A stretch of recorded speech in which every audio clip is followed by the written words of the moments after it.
brinda nuevas y mejores oportunidades para todos. Queremos agradecerte por permitirnos crecer contigo, por brindarnos tu confianza y por hacernos parte de tu futuro. Banco del Pacífico, innovando desde 1972. En los momentos más difíciles, qué bueno es contar con alguien que esté a tu lado. Funeraria Nacional dispone de 3 cementerios: El Batán, Colinas de Paz y San Diego. Funeraria Nacional, salas VIP en El Batán, nuevas salas en 18 de septiembre y Versalles. Ofrecemos nichos, columbarios y árboles de vida. Estamos contigo, Funeraria Nacional. Contáctanos al 256-4477 o al 1-800-SFN. Sociedad Funeraria Nacional. Presentamos ultra banda ancha empresarial de Telefónica. Internet de ultra velocidad, hasta 100 gigabytes por segundo. Imagina lo que tu empresa puede lograr. Telefónica Business Solutions. Llega primero al futuro. Conoce más en empresas.telefonica.com.es. El Dorado Restaurante. Cocina peruana e internacional creada por el chef Ovidio Gabela. Graduado en Gordon Blue Alta Cocina Gourmet. En un ambiente exclusivo, tranquilo y con un servicio de primera. Disfrute de nuestras corvinas de profundidad, salmón del sur, ceviches peruanos, pulpo a la brasa y en cárnicos, picaña, ribeye stick importado, canillas de cordero, lomos patagónicos, productos de altísima calidad. Hacemos de sus encuentros importantes momentos inolvidables. El Dorado Restaurante, Federico Páez, E14200 y Huanhuiltahua, detrás de la iglesia de Fátima. Reservaciones al 3331 486. ¿Y para ti qué es esencial? Para mí, los 1000 besitos chiquitos que mi hija me da por la mañana. Volver a casa y sentir esa avalancha de amor de cuando te han extrañado. Y contar con la mejor cobertura en medicina prepagada. Lo esencial es lo más importante. Somos Humana, tu medicina prepagada. Conoce nuestros planes individuales, familiares y empresariales. Afíliate en nuestros canales virtuales, e-commerce o al 1-800 Humana. Desde hace 25 años, nuestra esencia es humana. Papá, eres mi mayor ejemplo. Gracias por enseñarme a enfrentar mis miedos y superarlos para poder ser más. Como siempre te he dicho, tengo más de 250,000 razones para agradecerte. Todas esas cosas que haces sin esperar nada a cambio. Por el mes del padre, tus consumos diferidos con tarjetas Banco Internacional reciben el triple de millas y te dan la posibilidad de ganar 250,000 millas. Compra lo que quieras, cuando quieras. Tarjetas de crédito Banco Internacional. Tú eres más. Válido desde el 22 de abril al 23 de junio del 2019. Revisa términos y condiciones en www.bancointernacional.com.es.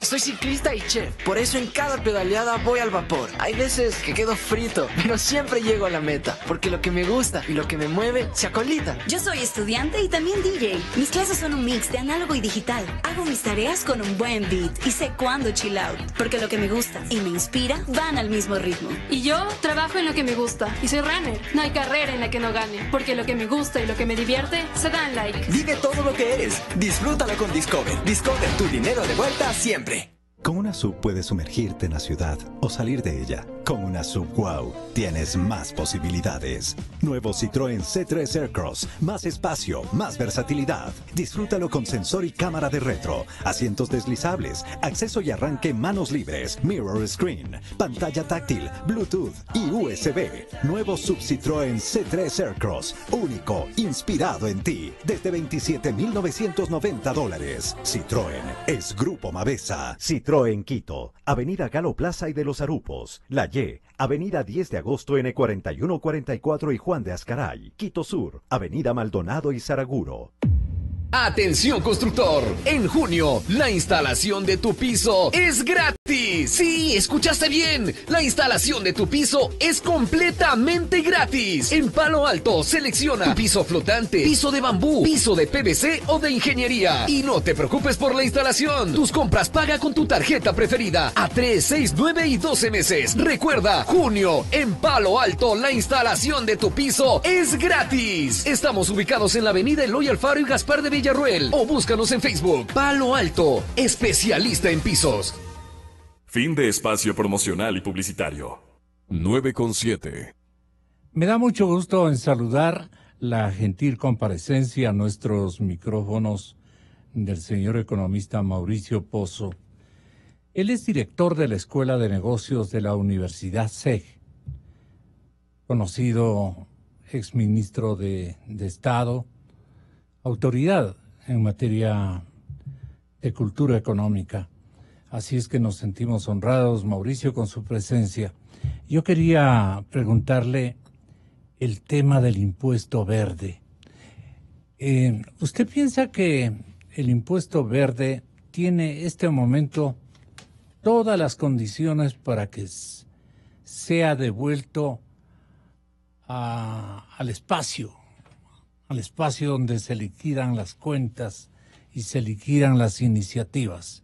Nos sirvió para bien una temporalidad, pero este momento se están pasando ahora sí de vivos, ilustrados, muchas autoridades económicas que piensan o han pensado mantenerle como un fuetazo de castigo económico.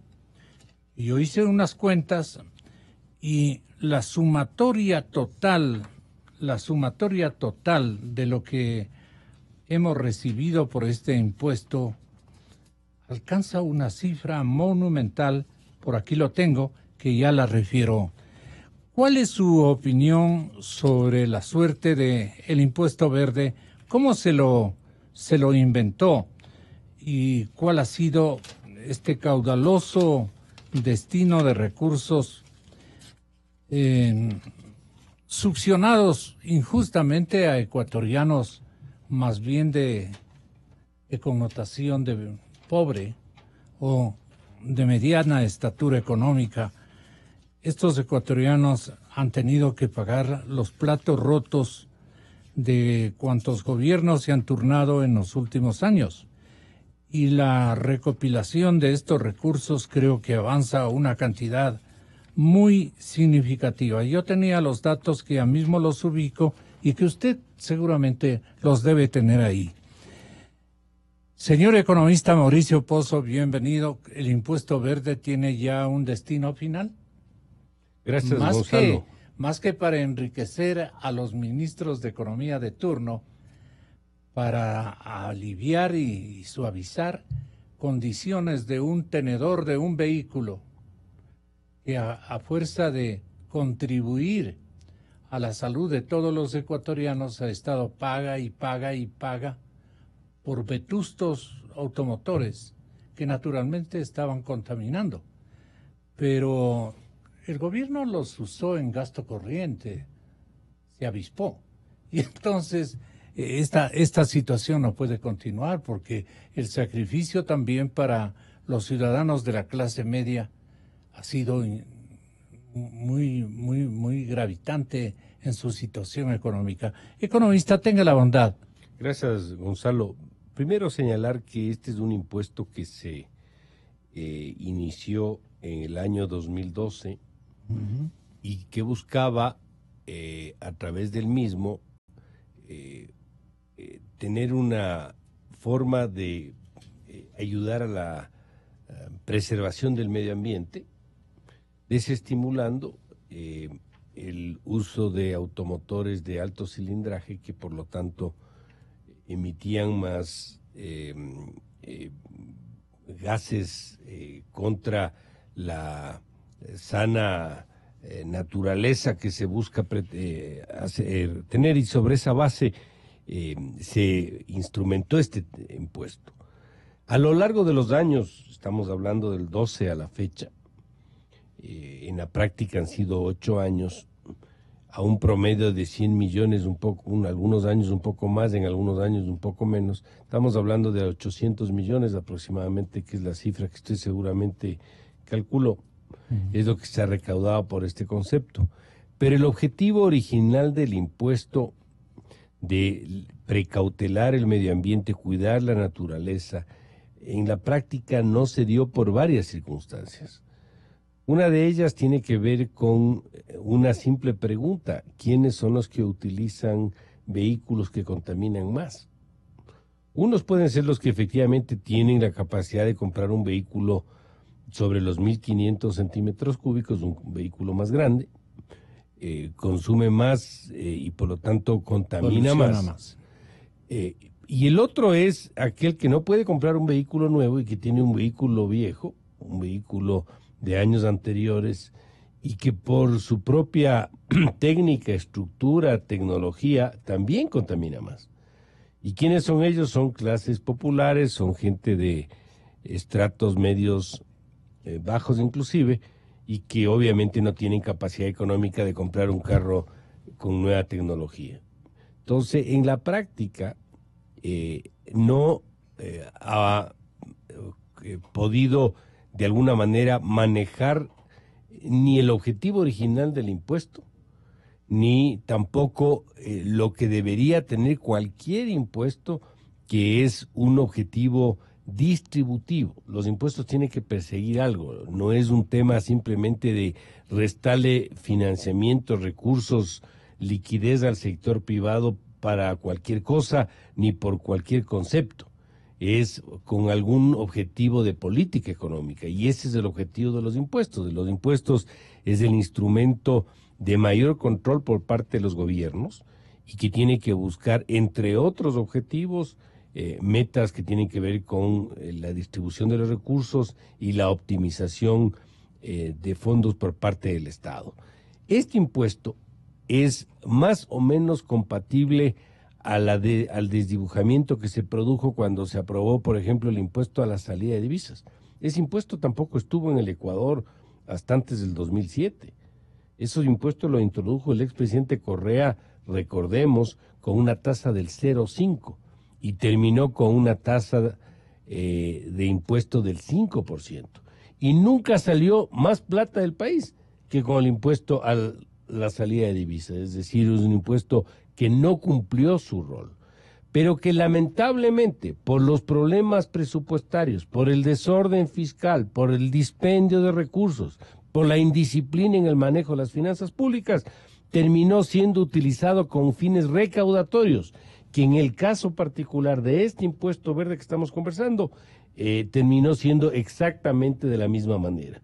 Un impuesto establecido con fines recaudatorios, y que por lo tanto mi posición sobre este tema es que debería darse paso a una eliminación del mismo, así como la eliminación del otro impuesto que decía, el impuesto a la salida de divisas, que ese sí es bastante más representativo. Ese recauda alrededor de 1.200 millones al año. En este caso estamos hablando de alrededor de 120 millones al año. Que no es una cifra pequeña, pero obviamente es bastante menor que la otra. Economista, se hizo con un propósito muy laudable. Se dijo, a ver, este impuesto va a medio ambiente, a la respectiva cartera de Estado. Van a ser cifras muy importantes y en efecto la perspectiva desde el 12 al 18 menciona un ingreso de 96 millones en el 12. En el 2013 como 115 millones de dólares. En el 14 115 nuevamente. En el 15, 114, en el 16, 139 millones, en el 2017 se han recaudado 111 millones, y en el 2018 es lo más significativo de toda la temporalidad de vigencia de este impuesto. En el 2018 hemos recaudado, o han recaudado, 154 millones de dólares. En total, se menciona que con el 19 el Estado ha recibido aproximadamente 884 millones por concepto del impuesto verde. Es la cifra que yo le cité hace un momento. Exactamente. Increíble, ¿no? Increíble. Claro, es una cifra importante, pero recuerde, es una cifra en 8 años, ¿no? No es una cifra en un mismo año. ¿Y para qué ha servido? Bueno, como usted conoce, gasto corriente. Los recursos entran al presupuesto y se diluyen en la estructura del gasto que tiene el presupuesto del Estado. Como la estructura del gasto en el gobierno anterior fue mala, el 70% de los impuestos en general se fueron a gasto corriente. Pero y lamentablemente el nombre del impuesto tenía una connotación medioambientalista. Así pero es. Nos engañaron, ¿no? No cumplió el rol, pues, González, lo que yo le decía al principio. Explíquenos. ¿A dónde fue a parar esto? Usted no puede establecer un impuesto que desdibuje el objetivo para el que fue creado. Este es un impuesto que se llamó impuesto ambiental para la contaminación, para buscar la eliminación o la reducción de la contaminación vehicular. Y terminó cumpliendo un rol recaudatorio. El impuesto a la salida de divisas es igual. Nunca salió más plata que con el impuesto a la salida de divisas. Por lo tanto, no cumplió el rol que fue para lo que fue creado.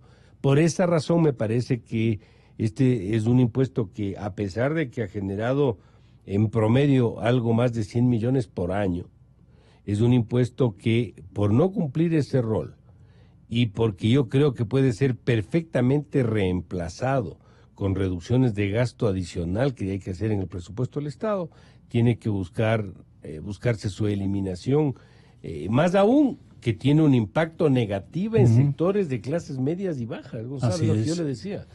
¿Quién tiene un carro de hace 20 años que contamina más? El que no tiene plata para comprarse un carro del año o de poco uso. Ese es el que tiene un carro. Pero el Estado le sacó más que un carro. No, por supuesto. Más que un carro nuevo. Ahora sacan ejemplos que son reales de que las matrículas del carro, por la vigencia de este impuesto, termina siendo casi igual que el valor de mercado del vehículo, lo cual es un total contrasentido. Entonces esto no tiene sustento de mantenerse, y por esa razón... Y la contaminación está multiplicada geométricamente en Quito y en todas las ciudades ecuatorianas, porque, mire, cobran por el lado del impuesto verde para una mejora del medio ambiente, del aire que respiramos.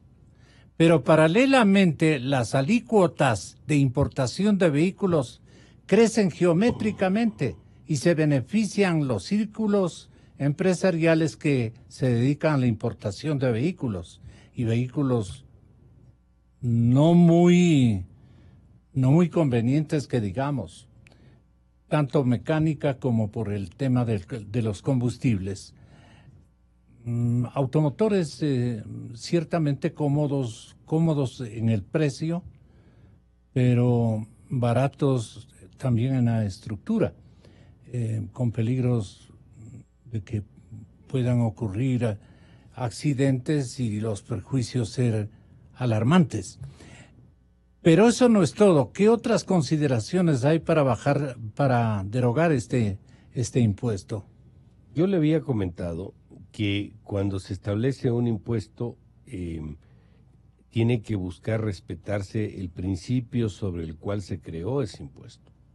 Los impuestos, técnicamente hablando, Gonzalo, tienen que recaudar lo que técnicamente deben recaudar, sin perder el objetivo para el que fueron creados, sin generar distorsiones a otros sectores, y que no se conviertan, sino que se conviertan en un instrumento netamente recaudatorio. Esos son principios, yo le diría, de la doctrina internacional tributaria que tienen que respetarse. Cuando no se respetan estos principios de la doctrina, ese impuesto no cumple el rol para el que fue creado. Sí, ahí no amerita una devolución, por decir de alguna manera. Yo le veo una práctica complicadísima. Y sobre todo porque le puedo garantizar que no hay plata. O sea, ¿contra qué van a devolver esa cosa? Yo le veo eso difícil, pero obviamente que esto pueda ser derogado y aquí en adelante se busca un mecanismo alternativo de buscar mejorar el tema de la limpieza del ambiente. Eso es un tema que sin duda tienen que caminar en esa línea. Yo no soy un experto en temas ambientales, pero sí hay mucha experiencia en otros países que se puede emular para ver hacia dónde caminamos. Yo le doy simplemente una o dos reflexiones. El país tiene que ir caminando hacia la transportación eléctrica, hacia allá tenemos que ir. Sí. Y uno que tiene que dar el primer paso en eso es la transportación pública. O sea, hacia allá tenemos que ir reemplazando toda la vetustez que tenemos en la transportación pública actual por transportación eléctrica. Y hacia allá, y ahí empezamos a colaborar de alguna manera en la línea de protección ambiental. Y yo creo que hay algunos otros pasos bastante más eficientes que buscar un instrumento de esta naturaleza como dije, lo que hace es simplemente desnaturalizar el objetivo para el que fue creado. En el fin de año, el señor presidente ya se dio cuenta de que este impuesto tenía que volar y ordenó, francamente, la eliminación del impuesto verde, como recordamos. He decidido, por ejemplo, eliminar ya el mal llamado impuesto verde, pues ha demostrado ser una carga demasiado pesada para muchas personas. Es distorsionante, ya que grava el patrimonio antes que la contaminación ambiental. Presidente. No, es correcto lo que cita el presidente, es absolutamente correcto. No hay mucho que discutir sobre ese tema, Gonzalo. Entonces tenemos que caminar en esa línea. A mí lo que ¿Con más qué bien... reemplazamos? Porque es un impuesto que estaba otorgándole... Y la pregunta es, ¿con qué reemplazamos este y con qué reemplazaríamos una eliminación, aunque sea gradual, del impuesto a la salida de divisas? Porque ese sí recauda bastante más, desde el tercero en recaudación después del IVA y el impuesto a la renta. ¿Con qué reemplazamos? Uno, con una suerte usted de... ¿Tiene la solución? No es que tengo la solución, tengo un poco los conceptos sobre los cuales se debe trabajar. Yo creo que todavía existen algunas exenciones que son excesivas. Yo no hablo de aumentos de impuestos, pero sí creo que todavía hay espacios de recaudación que no se recauda lo que tiene que recaudarse, uno. Y dos, creo que hay que hacer un esfuerzo adicional en el gasto. Cuando usted fiscalmente no puede recibir todo el ingreso y tiene mucha grasa en el gasto, tiene que hacer todos los esfuerzos necesarios para que esa grasa en la administración correísta y morenista ha sido en burocracia, seguramente. Es en burocracia, pero la burocracia lleva consigo bienes y servicios, que es un gasto enorme. Y el otro gasto corriente, Gonzalo, ¿es como un valor agregado? Bueno, los bienes y servicios, todo lo que está atado al tamaño burocrático de un Estado. Porque usted, para contratar a una persona, necesita comprar muebles, muchos de ellos tienen carro, muchos de ellos tienen celulares. O sea, es todo un gasto involucrado, o se utiliza luz, hay un uso de oficinas, o sea, es todo un gasto atado a la contratación de burocracia, no es un tema suelto. No es solamente suelto. No es solo el sueldo, digamos, de la persona, es todo lo que conlleva eso. Y además, esto del gasto corriente contempla también el pago de intereses de la deuda pública. Si usted entra en un proceso de reemplazo de deuda cara por más barata, usted va a reducir el gasto corriente en intereses de la deuda. Y esa es otra forma adicional de apoyarse en el lado del gasto para ir reemplazando lo que no va a recibir por los impuestos que está eliminando. Entonces, esta es otra de las maneras como usted puede ir compensando la baja impositiva, la baja recaudación por estos impuestos, con una reducción adicional del gasto que tiene que continuar. Porque recuerde algo, el gasto público respecto al PIB se duplicó en la década pasada. ¿Ha bajado? Sí ha bajado, pero todavía queda mucho espacio por recorrer. Ayer, en una conferencia de prensa muy amplia y en una renovación de su gabinete ministerial, sana envidia provoca la situación chilena. Es una población vigorosa, creativa, contributiva y no tiene las conflictividades que aquí se visualizan. Ayer hizo un importante anuncio tributario, racional, con un esfuerzo creativo impresionantemente grande, el presidente Piñera.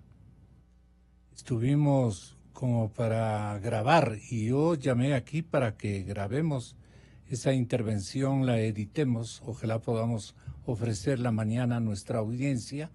Fue ya en horas de casi la noche que Piñera se refirió a nuevos impuestos que me parecieron muy inteligentes, muy dinámicos y incluso aptos para nuestro país. Lo analizaremos quizá en los próximos días, que tendré la posibilidad de molestarles, señor economista, me interesa su opinión. Con el mayor gusto, Gonzalo. Sí, ayer fue esa rueda de prensa y créanme que las cosas que anunció en política de fomento especialmente industrial también es otro elemento sustantivo para un recambio en lo que está haciendo Chile, que ya lo ha hecho bien durante tantos años. Pero el modelo chileno sí es bastante interesante, por decirlo menos. Así es. ¿Qué opinión tiene usted de Chile en materia tributaria y económica? Bueno, en términos de modelo, ¿no? Ese país es un ejemplo de la forma como se tiene que hacer política económica. Es la persistencia, es la dirección, es la constancia, es la perseverancia, independiente, yo le diría, de las inclinaciones ideológicas de los gobiernos de turno. Porque la estabilidad chilena se empieza a consolidarse en el año 85, que estaba todavía Pinochet, porque Pinochet salió en el 90. Es decir, los últimos años de Pinochet y los siguientes años, el primer presidente de la coalición, Patricio Aylwin, Eduardo Frei, la señora Bachelet con sus altibajos, Ricardo Lagos, el señor Piñera, es decir, todos ellos a lo largo de los años han continuado los principios de manejo económico en el sentido de una política fiscal contracíclica, que ahorre los excedentes, que no se excede en el gasto, que el endeudamiento sea controlado, todos los principios que parecen sonar obvios, pero que en la práctica no necesariamente son tan obvios, y son los que le ha permitido a ese país estar donde está, pues, Gonzalo. En Chile ya no se está comparando con países de la región como metas, sino del primer mundo. Claro, Chile está midiéndose con Corea del Sur. Correcto. Hacia allá queremos caminar. Chile ya no tiene pobres, No me diga. En cifras internacionales ya no hay pobres en Chile. ¿Cómo se considera? Hay clase media, hay una clase media. Ya. Y yo no le digo por el índice de los $2. ¿Pero cuáles son los parámetros para abandonar internacionalmente hablan de $2.50 diario o para abajo es pobre. Pero tiene esos, manejarle con pinzas, porque usted gana $2.60, ya no es pobre, pero en la práctica sigue siendo pobre. Entonces eso no hay cómo manejarlo así tan radicalmente, sino en acceso a las necesidades básicas, en capacidad de atender todos los requisitos que requiere su familia, en poder tener servicios de salud, de educación adecuados, en tener una jubilación digna. Todos esos son principios de cobertura. ¿Qué es lo que tiene Chile? Una clase media gigantesca, que es a donde tienen que apuntar los países. ¿Qué es lo que tienen los países nórdicos de Europa? Una clase media gigantesca. Rico siempre va a haber, Gonzalo. Lo que hay que tratar es que no haya pobres y que la mayoría tenga acceso a la cobertura de sus propias necesidades. ¿En qué porcentaje de pobreza estamos nosotros? 23%. Es bastante. Es bastante, pero ya le digo, 23 medido de esa manera. Si usted sube el andarivel no de $2.50 o de 85 al mes, sino al 90, hay bastante más gente que está en ese estrato. Y la mejor prueba de ello es que el 60% de la población en edad de trabajar, población económicamente activa para ser más exacto, está desempleada o está subempleada.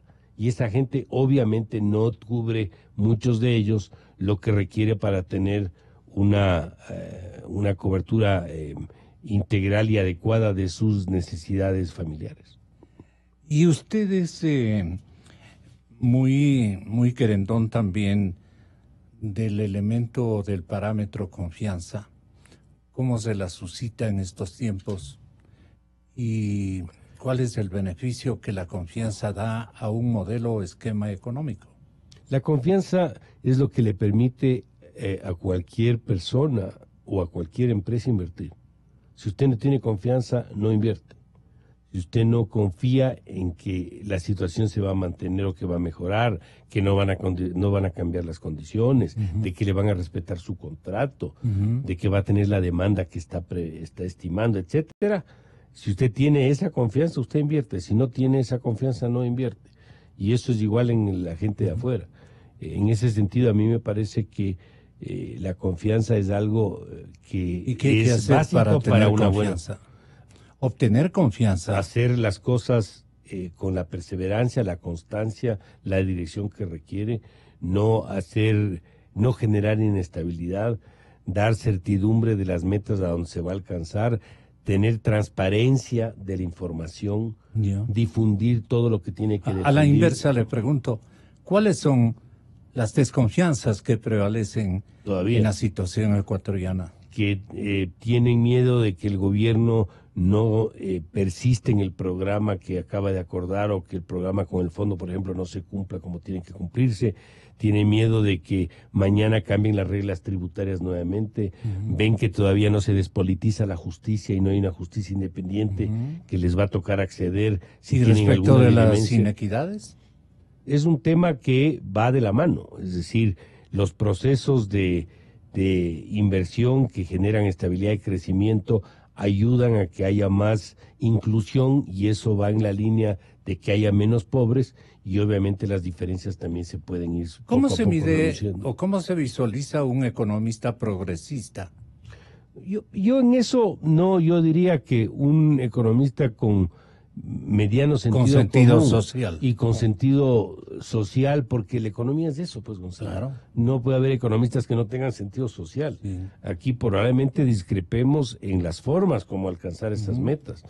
Pero hay economistas que sirven a la empresa pero privada. si usted a lo largo de los años, claro, pero eso no quiere decir que no cumpla un rol. Pero ¿cómo debe ser cumplido ese rol en la Usted- asesoría si usted- al dueño del capital? Si usted tiene una empresa privada o trabaja en una empresa privada y cumple bien con sus obligaciones, paga los impuestos como tiene que pagar, protege al medio ambiente, tiene un trato adecuado con su gente, usted está haciendo un trabajo social, está cumpliendo un rol que le corresponde, sin duda alguna. Y sobre esa base es sobre tienen que actuar, los economistas tienen que actuar en esa forma. Si usted a lo largo de los años ve que la política económica no genera más puestos de trabajo, la economía no crece, el país se retrasa, la pobreza aumenta, quiere decir que ha fracasado la política económica que usted ha encaminado. modelo económico. Lo otro son medios, son instrumentos, que baje el déficit fiscal, que me fortalezcamos las reservas, todo eso son instrumentos de manejo para poder alcanzar esos grandes objetivos que he citado. ¿En qué estado está nuestra economía en términos de responsabilidades sociales? Ahora está buscando recuperar los niveles de estabilidad que se requieren y buscando reordenar la casa que se desarregló durante más de una década. Ese es el proceso en que estamos. Lamentablemente ese ordenamiento tiene costos. Por eso es que la economía en este momento está estancada, no crece y no da todavía las opciones de empleo que quisiéramos. El populismo es nefasto, pero el populismo de izquierda es mucho más nefasto. Todo populismo es malo, Gonzalo. El populismo es una forma de ejercer la política pública sin responsabilidades, simplemente pensando en el voto de mañana y no pensando en el beneficio futuro del país. Economista, muchas gracias por haber estado con Gracias, nosotros. Gonzalo. Muy buenos días, Mauricio Pozo. En la cadena Democracia, mejor es escuchar Democracia. Inicio de espacio promocional y publicitario.